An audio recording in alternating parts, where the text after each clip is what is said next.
Jumat lalu, beberapa artis mendatangi gedung DPR RI.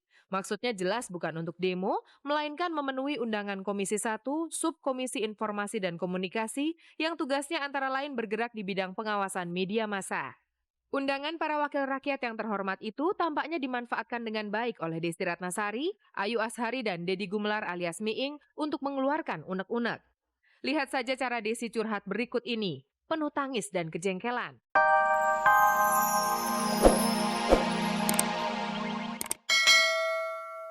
Dunia panggung hiburan memang belum pernah ia jajaki. Ia baru sempat mencoba sebagai model, itu pun di daerah asalnya Manado, Sulawesi Utara.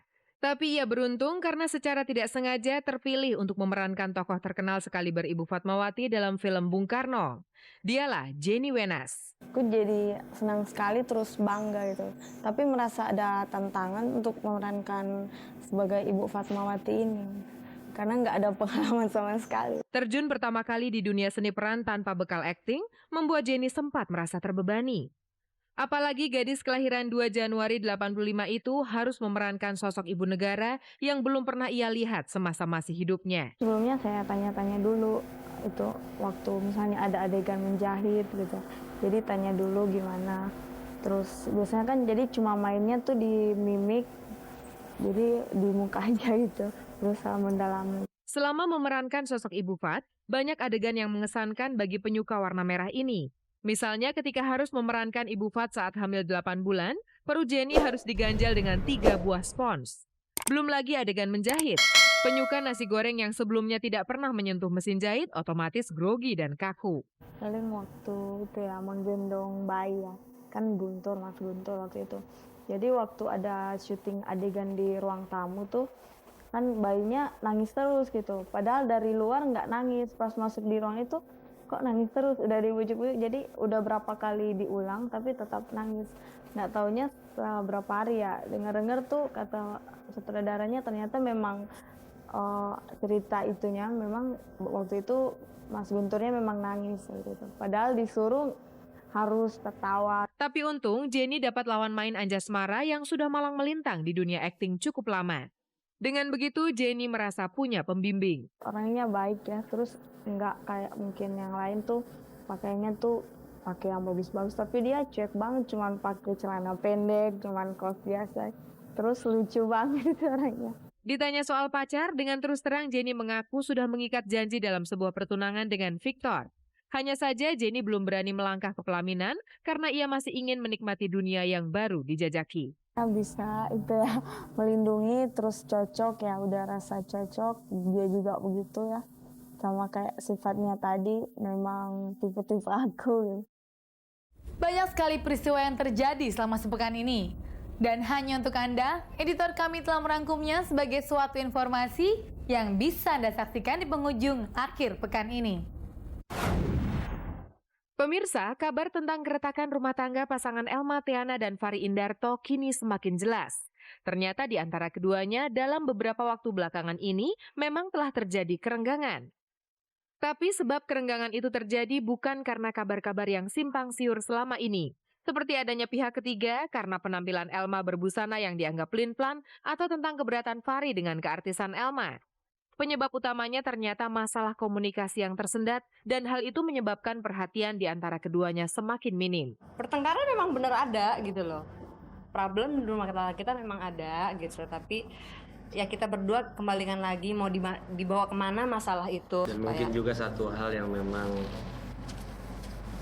gosip ini bisa berkembang, kemungkinan memang ini bisa berkembang itu mungkin dilihat dari segi kegiatan Elma juga mungkin terlalu banyak, dimana di situ tidak ada saya juga menemani istri saya, jadi memang kegiatan sendiri-sendiri ini yang membuat gosip ini jadi berkembang. Pertengkaran rumah tangga itu tadinya sempat memunculkan isu bahwa pasangan ini telah cukup lama berpisah rumah dan perceraian hanya tinggal menunggu waktu.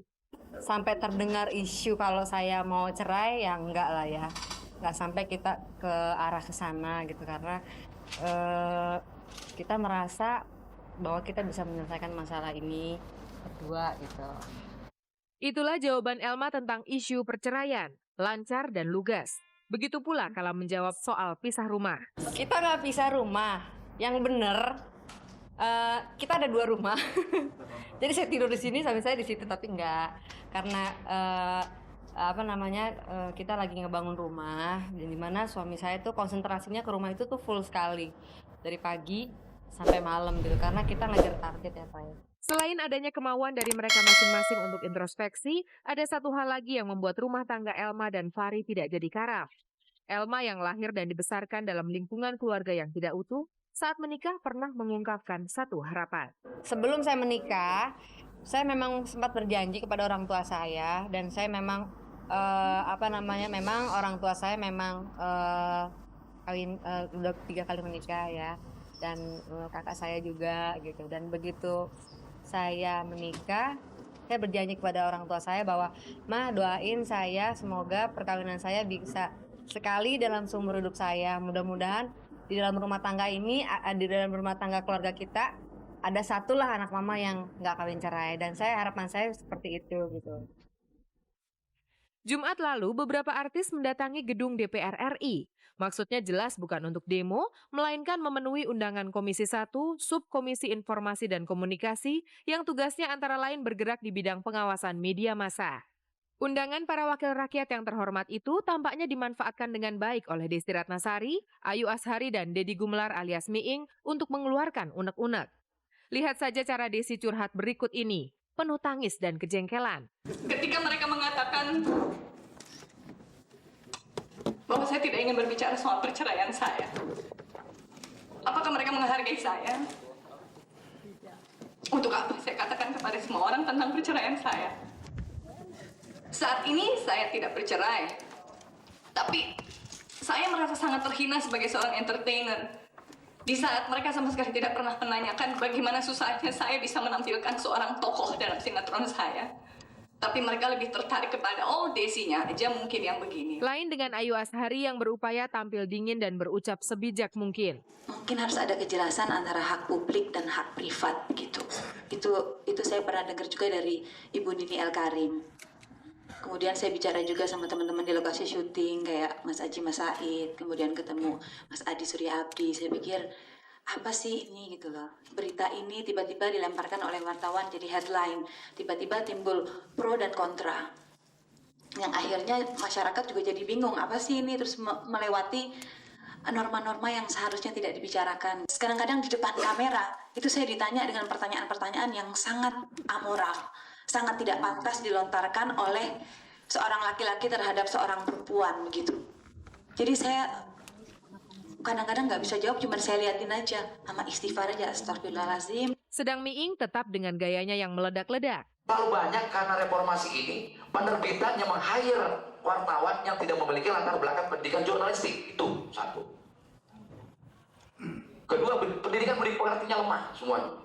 Sehingga bangsa ini seperti ini. Gitu. Jadi semuanya bebas sekali, Pak.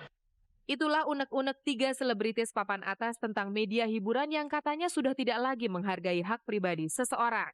Apapun yang terlontar siang itu bagi insan pers, khususnya media hiburan, jelas sebuah masukan positif bagi upaya introspeksi agar dapat melangkah dengan lebih profesional. Seperti kesimpulan Komisi 1 yang dilontarkan Effendi Hoiri selaku pimpinan sidang waktu itu.